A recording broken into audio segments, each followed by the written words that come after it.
Mark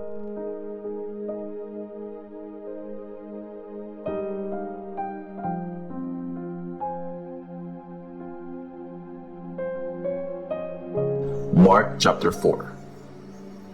Ang parable na magsasaka at ng mga seeds. Nagturo uli si Jesus sa tabi ng Lake Galilee. Na sobrang dami ng taong pumunta.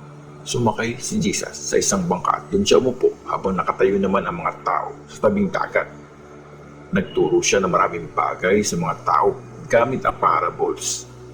Sabi niya, "Makinig kayo.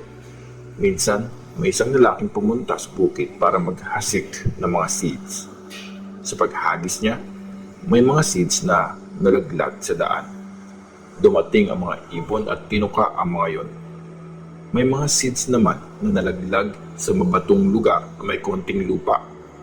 Tumubo agad ang mga ito dahil mababaw ang lupa. Nung umaraw, nalanta agad ang mga tumubong tanim dahil wala itong masyadong ugat. Nalaglag naman ang ibang seeds sa mga matitinik na halaman at sinakal ng mga halaman ng mga seeds na tumutubo. So, hindi na sila nagbunga. Pero may mga seeds na napunta sa matabang lupa kung saan tumubo ang mga ito, lumago at namunga ng 30, 60 at yung iba 100. Sinabi pa ni Jesus, "Makinig ang may pandinig." Ang purpose ng mga parables. Pagkaalis ng mga tao, tinanong si Jesus ng mga kasama niya at ng 12 disciples kung anong ibig sabihin ng mga parables. Sumagot si Jesus, "Binigay na sa inyo ang secret ng kaharian ng Diyos, pero sa iba na nasa labas, parables ang ginagamit ko para kung tumingin man sila, wala silang makikita. Makinig man sila, wala silang maiintindihan. Kasi kung nakita nila, naintindihan nila, nagsisi na sana sila at napatawad." Ang meaning ng parable ng magsasaka at ng mga seeds. Tinanong sila ni Jesus, "Di niyo pa ba naiintindihan ang parable na ito? Paano niyo maiintindihan ang iba pang mga parables?" Ganito yon. Ang magsasaka ang nagsishare ng salita ng Diyos. Katulad ng mga tao ang mga seeds na nalaglag sa daan. Pero pagkarinig pa lang nila ng mensahe, inaagaw din ito agad ni Satan sa kanila. Yung iba ang tao, katulad sila ng mga seeds na napunta sa mabatong lugar. Sila yung mga taong excited na tinanggap ang mensahe. Kaya lang, hindi tumatalab at hindi nagtatagal ang mensahe sa puso nila.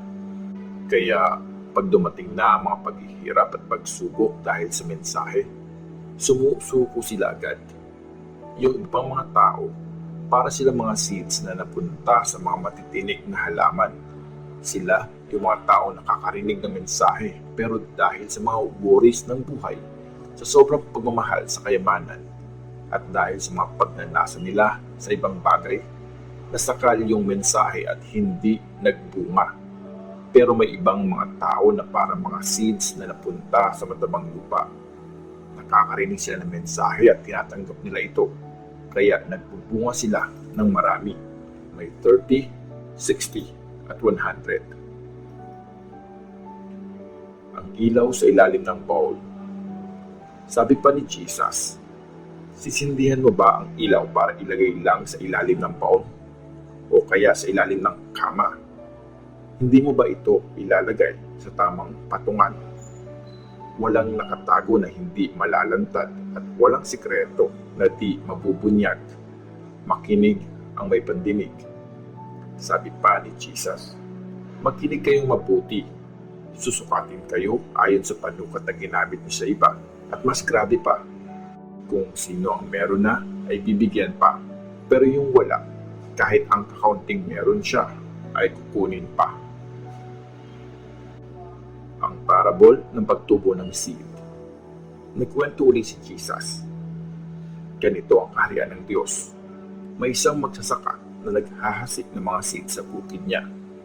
Natutulog man siya sa gabi at buong araw man siyang nagtatrabaho, tumutubo pa din ang mga seeds. Hindi niya alam kung paano nangyayari yon. Ang lupa kasi ang dahilan kung bakit tumutubo at namumunga ang mga halaman. Uusbong muna yung tangkay ng halaman. Tapos, lilitaw yung pinakabunga at magkakaroon yon ng mga butil. Pag hinog na ang mga bunga, aanihin na lang ito na magsasaka pagdating ng harvest time. Ang parable ng mustard seed. Tinanong sila ni Jesus, saan pwedeng ikumpara ang kaharian ng Diyos? Anong parable ang pwedeng gamitin para i-explain ito? Para itong isang mustard seed. Ito ang pinakamaliit na seed sa buong mundo. Pero pag tinanim ito at tumubo, pinakamalaki ito sa lahat ng tanim. Malalaki at mahahaba ang mga sanga nito kaya nagpupugad ang mga ibon sa lilim nito. Ganito ang mga parables na ginagamit ni Jesus. Nagturo siya sa mga tao sa abot ng maiintindihan nila. Wala siyang tinuro na hindi ginamitan ng parables. Pero kung sila na lang ng mga disciples niya, ini-explain niya sa kanila ang ibig sabihin ng lahat. Pinatigil ni Jesus ang bagyo. Nung gabing yun, sinabi ni Jesus sa mga disciples niya, tawid tayo sa kabilang side ng lake.